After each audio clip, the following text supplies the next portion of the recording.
there is a place for healing in the workplace. Healing could be growth. Healing could be inclusivity. Healing could be just knowing that you're not alone. I'm your host, Sha Hurley. Each week, I invite a conscious leader in tech, sales, and beyond to share their inner journey, how they overcome obstacles, how they achieve success while staying true to themselves, and above all, what makes them human beings. I hope those authentic conversations serve as an inspiration for you as you continue your own inner journey of self-discovery, healing, and mastery. Well, hi, Lilah. Welcome to the show. You are our first guest. Surprise, surprise. I'm super excited to have you on the show. Just talk about a lot of good stuff, especially 2 weeks ago, you and I chatted and you're like, Sha, I'm ready to come out of my spiritual closet. So I'm super excited to just dive right in. But before that, let's just have you introduce yourself and then we can get into the juicy stuff. All right. Sounds good. So Lilah Jones, I lead a team that focuses on building go-to-market for ISVs. If you're in tech, you know what that is. If you're not in tech, doesn't matter. Just know that I lead a team in a large corporation called Google. And I'm a mom. And so I have 2 children. I'm a wife. I got married about 1.5 years ago to my partner. And I'm also a caretaker. So I have my 93-year-old mother who lives with us. So never a dull moment. And then when I do have a little bit of extra time, I'm also a teacher. That's me. Well, thank you so much. I saw you as this confident, resilient, strong leader, always so energetic. And working on Google for 7 years, I've seen different leaders get so overwhelmed.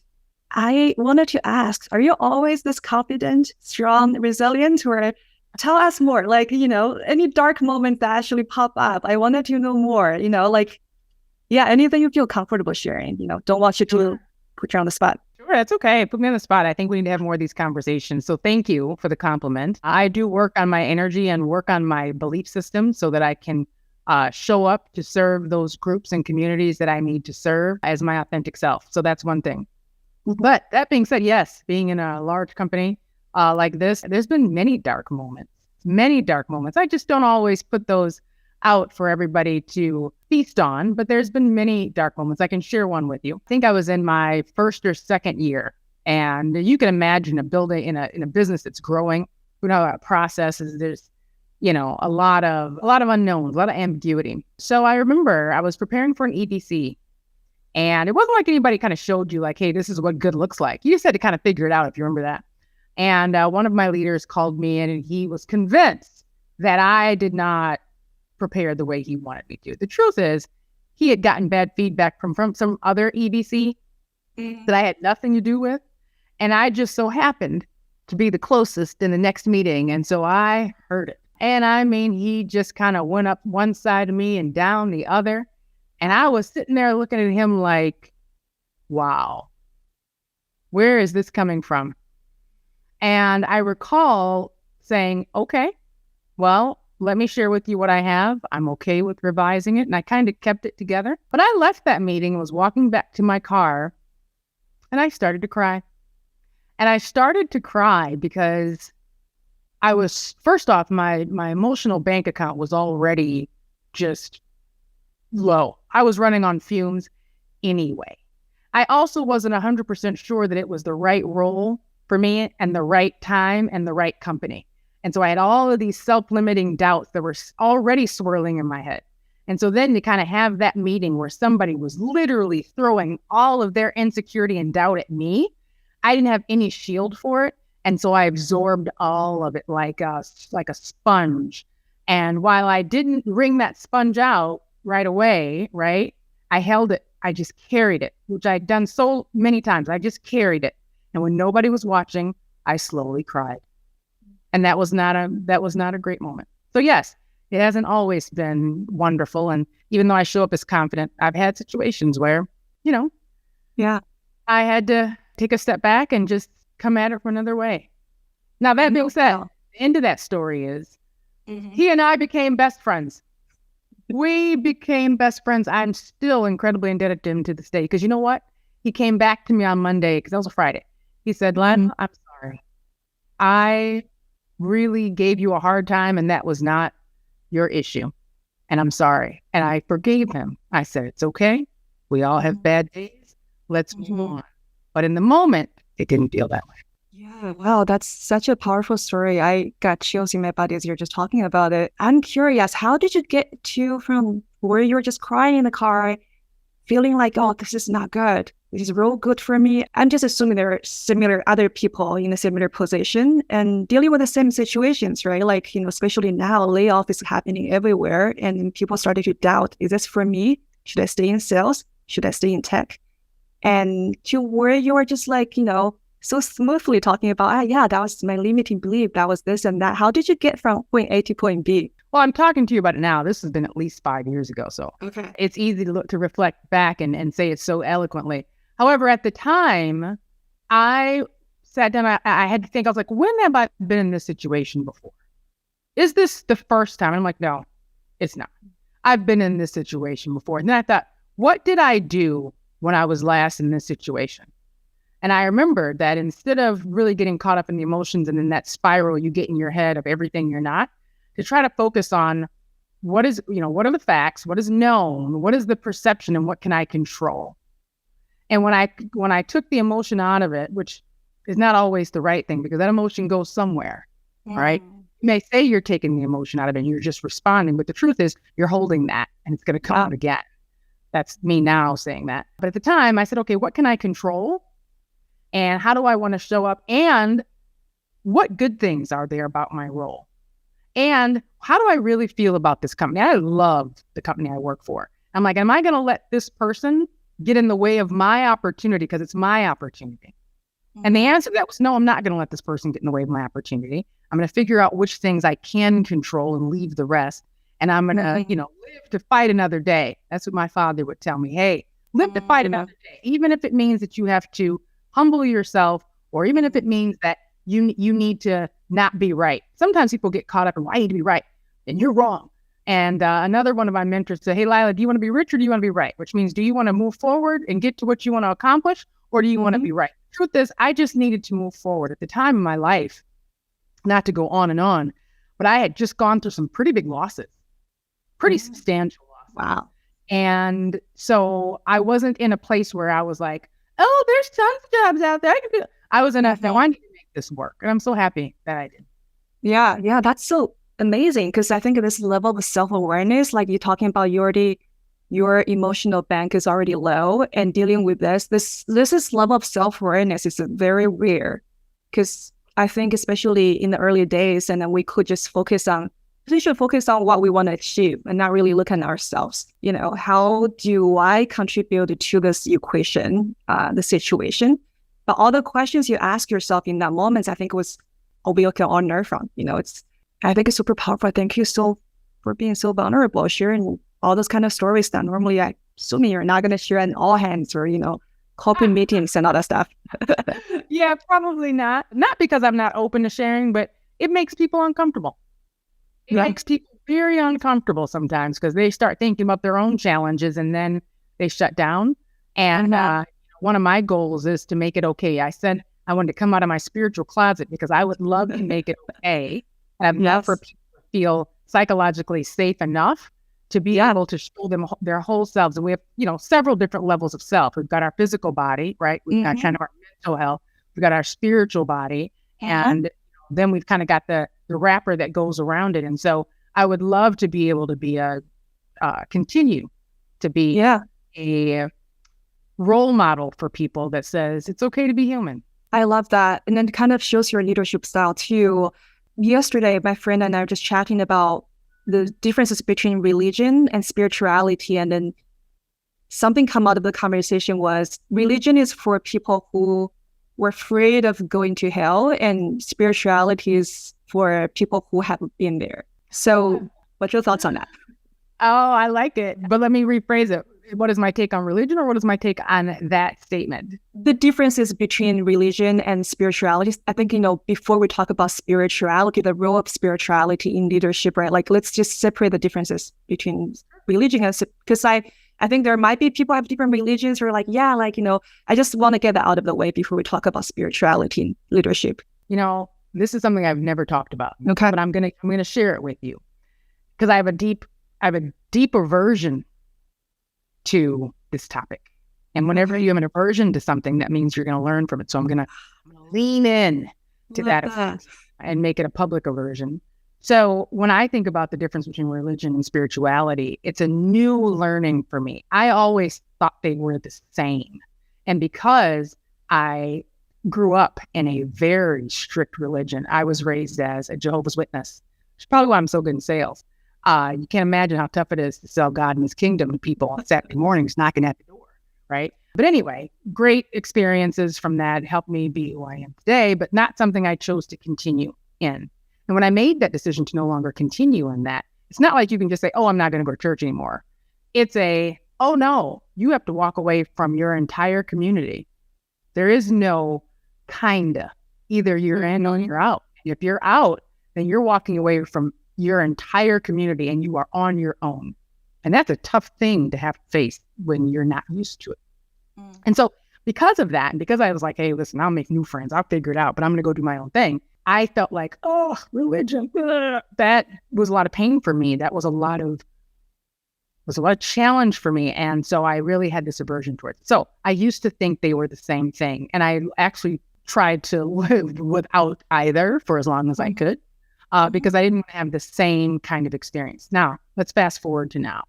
Now that I've gotten a chance to study and I've gotten a chance to kind of leave my father's house, literally and figuratively, right, in my brain, I can really be able to understand and associate the differences between the two. So when I think of spirituality, it is something that you feel. It's something that comes from inside of you, whereas religion is something you do. Tell me more about your perspective on the role of spirituality in leadership. How did you get to a point where like, yeah, I wanted to incorporate spirituality in my leadership style? I'm just purely curious because in the corporate world, not many leaders talk about spirituality. Maybe some of them are like you, but they just don't talk about it at all, right? Like you see people bringing compassion and love, which to me is actually part of the spiritual practice. But what do you think? Sure. I think going through COVID and then all of the things that went on in the African-American community, where now it's not enough just to be a leader who is, hitting the numbers or a leader that is helping somebody get promoted. But now you're dealing with the fact that people are people. They're at home. Kids have COVID. They're losing people, right? They're losing people they didn't get a chance to say goodbye to. And now that's creeping into your forecast calls, right? You can't just be like, okay, so let's go to the next one. You have to make space for that. And while it's not your job to, necessarily, give them advice, they are sharing it with you because you know what? As the person that you're working with them on a team, you are an outlet from, you are their tribe. And so I found that going through these times of, economic downturn, major disaster, COVID, all these other things, I found that, hey, this is not just a job. It's not just a career. These aren't just people on my team. This is my tribe. This is my tribe that I choose to be a part of. This is my tribe that I choose to engage with. And this tribe needs healing. Nobody ever talked about healing before COVID and some of these other things. And now you hear it all the time. This is about healing. I need to help people. I need to heal myself so I can help heal others. And I noticed the need for that in going through these experiences. And so I think being able to pivot and realize that and being okay and having the confidence. You said earlier when we started, hey, you seem so confident and resilient. Well, hey, it takes confidence to be able to share some of those things and engage and connect with people that way, right? But you can't do that if you aren't healing yourself, right? So I was in a place where I could actually be helpful because I've been working on myself for a long time and I still am, work in progress. But just understanding how important healing is and that there is a place for healing in the workplace. There is a place for healing in the workplace. Healing could be growth. Healing isn't just putting a Band-Aid on something where you have an owie where you can see it. Healing could be acceptance. Healing could be inclusivity. Healing could be just knowing that you're not alone. All of those are healing. And so when I think of, being okay with saying, hey, spirituality is something that I feel. And if I have a tribe, of course, I want to share that feeling with them. I love those Oh God, we didn't talk about this, your healing journey. Last time we chatted and our time was so short. And now you're talking about this. I 100% agree. Healing is not just like, dealing with your physical wound and your body. There's so much more to it, right? Talking about confident leader, there are leaders who try to show up as confident, but you see through them. You're like, no, there's something in there that's blocking you from being the best, like confident leader you wanted to be, which is what we're talking about here. It takes some healing for you to be truly feeling confident in you. And then I remember second year in at Google, I was so insecure, imposter syndrome. I just feel like I was not good enough. And then there's actually alias and Google, the whole group of thousands of people in there resonated with this term, imposter syndrome, not good enough. So I'm curious about if you are open to share your journey, your healing journey in terms of like, the imposter syndrome, not good enough. Like, how did you get to where you're like, yeah, I'm healed, or, I know you're still healing, but like, how did that work for you in terms of like your self-healing journey? Sure. So yes, it is a work in progress. And you may know about this, you may not, but I had a very vulnerable moment during COVID where I shared my experience about doing my own personal offsite. So it's something I do quarterly. And I got that offsite term from corporate America, right? Because everybody says, well, we're going to do an offsite. And you get together in a room for 8 hours and somebody puts together an agenda, and God bless those people. But typically you're just like, oh my gosh, right? Like half of the stuff is not relevant to my role and not going to drive the business. We could be doing something else, because it's always focused on action and kind of that masculine energy. Not that masculine is bad. We all have masculine and feminine, but most offsite agents aren't balanced. They're very skewed towards just one point of view or one kind of a energy. So you always end just exhausted. That being said, I started this journey of doing a personal offsite that a coach recommended. And as I was doing that, I was getting more and more and more reconnected with myself. I was getting reintroduced with myself. That Lilah, when she was in her late teens and early 20s, and what was important to me then, the things that were inspiring to me then, that changed based on who I was around and who was trying to emulate. We all do that. And so I was getting reintroduced to myself. And so I said, hey, I'm going to share this. This is so important to me. I'm going to share it. And I wrote this long note about why I chose to go on the offsite, what it meant to me, how other people could do the same. And then I set up a G2G, which is an internal thing that we talk about. It's a Google to Googler training on how people can do the same. And just releasing that out to my tribe, right? These are women who are part of my tribe who I don't even know. Felt so good. And the notes I got from people saying, I needed this, Lilah. This is exactly what I need. I have not heard anybody share this broadly. How did you, it seemed like you were speaking to me, and it validated what I said. That human part that lets people know it's okay. You're not alone. Other people are going through the same thing. And here's some tools and things to think about so that you can start on your healing journey. So I started that, and I've been working on that for the last 2 years. And each time I come back with a renewed insight on me, something that I'm holding, something that I'm doing, something that I could clear or open or experience. And so all of those things have helped me get to the point where I feel confident enough, Sha, to talk to you about this today. 2 years ago, I would never have had this conversation in a million years. You know why? Because all of this was buried so deep inside of me, wrapped in layers of doubt, insecurity, imposter syndrome, and everything else you can think of, just wrapped in layers of emotion and blocked energy. I wouldn't have even been able to express it. Wow. I'm fortunate to be. I feel so much love and compassion as we're just talking. Like, when you're talking about this heavy energy, I can almost feel that in my heart. It's like the previous version of Lilah. So I'm curious about what's next for you. What are the things you're working out in terms of healing? And if you're like, no, I'm just going to rest, that's fine. But I'm curious about what's next. What's another thing in terms of the inner journey that you're on? What's the next mileage that you're working on? So I used to be really good about saying, I'm going to accomplish this goal by this time. And that's okay for things that you can visualize and things that are kind of black and white. But for me, when it's about, kind of my inner journey, it's very difficult to say, well, I want to be X by this time, because guess what? This is an opening. This is an awareness. This is a experience that I'm going on that is uncharted for me. I don't know the end point. But what I do know is that I am so curious in study and in practice about this topic. I am constantly learning, taking courses, or teaching on these types of topics. I'm exposing myself to new and different types of healing that I've never thought of before, wouldn't have been open to before. And each one I know is leading me a little bit further in my journey. Where that journey will end or what that journey will produce, I'm actually not as concerned about. There's something that people say when you're trying to live your Dharma, which Dharma is healing. And it's not a thing from my perspective. It is a feeling that you have as you're doing things. That you have to let go of the fruits.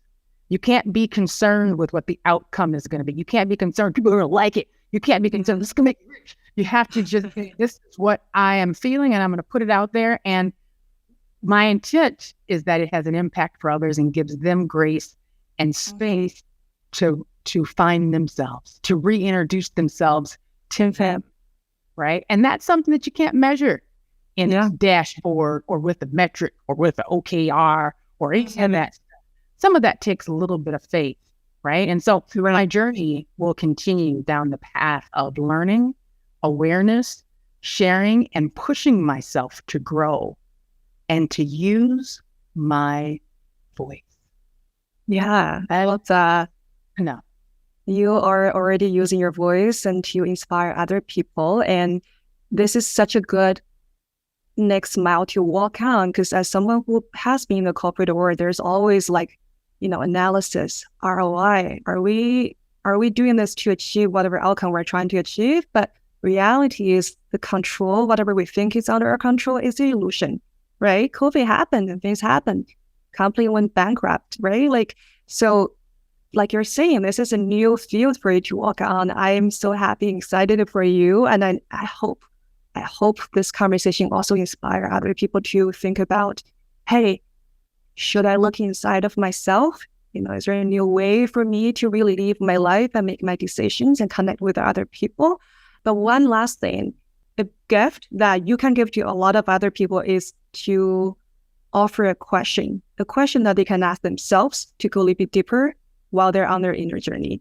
So I'm curious, what is one question you think, might be so helpful for other people who are on the same inner journey as you to dive a little bit deeper in their self-awareness?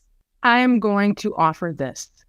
When you are done, and this is to everybody, when you are done with your day, not a weekday where you've been working all day, at the end of the day, I want you to take your hand and I want you to put it on your upper belly, right? So right up under your breastplate here. And I want you to take a deep breath in and out 3 times.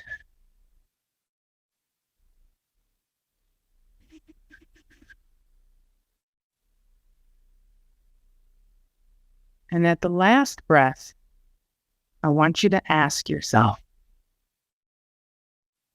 am I happy with how I spent my time today? And the follow-up question to that is, did I experience flow?